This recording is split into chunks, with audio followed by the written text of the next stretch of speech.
Hello my scrappy friends, how are we all today? I hope you're all well. My name is Natalie Pikonik and I am a close to my heart maker, and this is my YouTube channel Nat Scraps. Today we're working on the layout 5. I've lost track guys, I think maybe it's 6.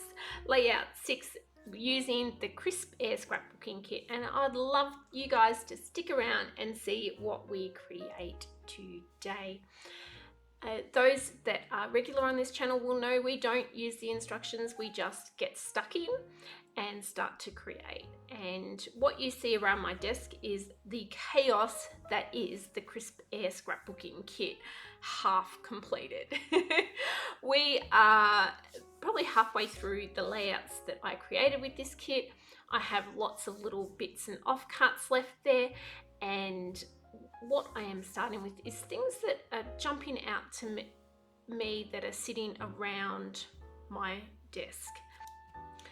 The pink base paper you see there, that came in the kit, and I kind of put it aside, and as I was doing the first few layouts I'd sort of gone, okay, well that brown zip strip with the pink flowers on it will go nicely with that. There's a few pink stickers that I can add that will go with that, but to me it was sort of something that I had to collect a few items to go with it. A lot of the papers are more in the red tones and the orange tones, so I had kind of seen things that I knew I wanted to use along the way.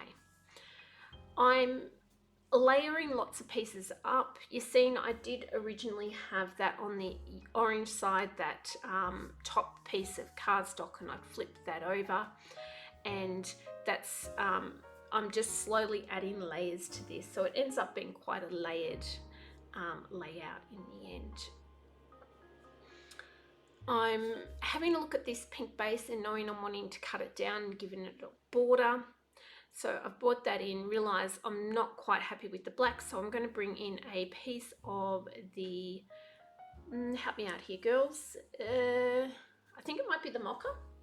Thank you to all those that were yelling at the screen, mocha, Nat, it's mocha. I appreciate that help. Knowing that this is going to be a single page, I'm now taking away that second Versamat so I can concentrate solely on that one page. I will start attaching things down soon and getting them finalized. So here I'm just making sure I'm happy with exactly where that is all positioned, and I'm going to start layering and gluing all these pieces down. Now something I do notice that, and I've only really noticed looking back at this layout and doing the voiceover, is that brown strip is so crooked. Now watching this, I'm screaming, going, straighten up the zip strip, straighten the zip strip up, but I don't. And looking at the final layout, I didn't notice it at all. It's quite surprising sometimes what you see when you look back over the videos that you don't notice while you're actually in the moment making them. I'm going to put some foam tape on the back of these pieces, and you'll see me come in with some fun foam and put a big piece on the back here in a moment.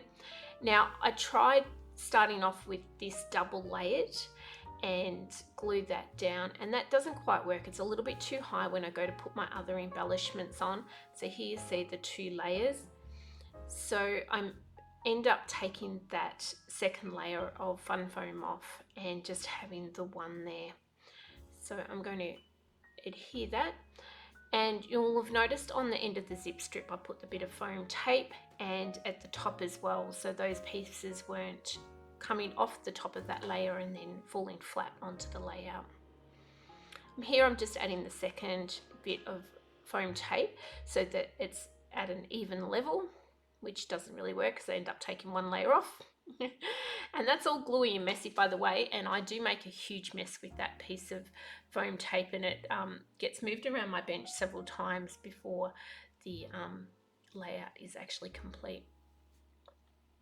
I've done 3 little flags at the side on the right there, and one of those pieces, I don't know where it snuck in from, but one of those pieces is actually a little piece left over from the Backyard Bliss.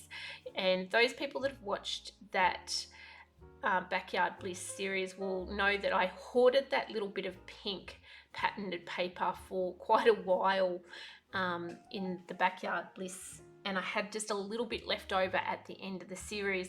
So that somehow snuck in. I do not know how that snuck in onto this layout. It must have been in a little bowl at the top of the bench that I use for little leftover bits and pieces, and managed to get onto this one. You see, I used a little bit of foam, fun foam on the back of that Harvesting Memories as well. Here I'm going to go into my splatter box, and I'm going to splatter a little bit of shimmer brush in the brown around on the bottom there. And then with the leftover, I'm going to stamp. So I do this quite often. I actually go into the shimmer spray with a stamp, and it can come out a little bit more blobby. You don't get a perfect image, but it's a nice way of being able to stamp some bigger splotches onto your layout. Now, I did go a little bit too heavy on that bottom left-hand side. It probably should have been spread out and rotated the stamp a little bit more, but you know, these are all things you don't pick up when you're doing it or think through necessarily all the time. I do add a little bit more of the stamping a little bit later. Now the fun bit begins, so I am going to start adding some of the sticker sheet in and around the top and the bottom there. So one thing, and you're probably sick of hearing me say it, is don't be afraid to cut up your stickers and use them in different areas. The last layout we did, we cut the stickers in half and used some on the top and the bottom. This one you'll see me with those little branches with the little red flowers on the end. I cut them up so one sticker I'm getting into 3 or 4 different little spots, and that is a good use of your stickers rather than having to cover it all up where you put them. This is the pink sticker that I mentioned earlier that I also had in mind to put on this layout with the pink background, and you'll see I ripped it there. So I popped it onto my bench and it stuck to my glass mat, and in my haste of pulling it up I tore it, so I had to add a little bit of extra tape onto the back of that. I'm very lucky it didn't rip the front of the sticker, to be honest. And none of my layouts seem to be complete lately without a little bit of hand drawing on it, so I popped a border around here, and I'm also going to do some hand stitching around that toffee cardstock and make that pop a little bit more. I just like the fact that when you do a little bit of stitching, it does help those layers pop and make them just that little bit more standing out. We're coming up to the very end here, guys. It was another quick layout, this one. I'm using just what I would like to call the little splattery stickers, or the little tiny bits and pieces. There's these little leafy bits and hearts, and I'm splattering them around. And once I've done this, that's pretty much complete. There will be a bit of a slowdown here, and then a couple of close-up images for you, but before we go, I'd just like to say a big thank you for watching, and thank you for all your comments and all the love you've been leaving on YouTube. And please like and subscribe if you want me to keep making this kind of content. Let me know, and leave a comment down below. Thanks heaps for watching, guys. I hope you have a lovely day, and we'll see you soon. Bye.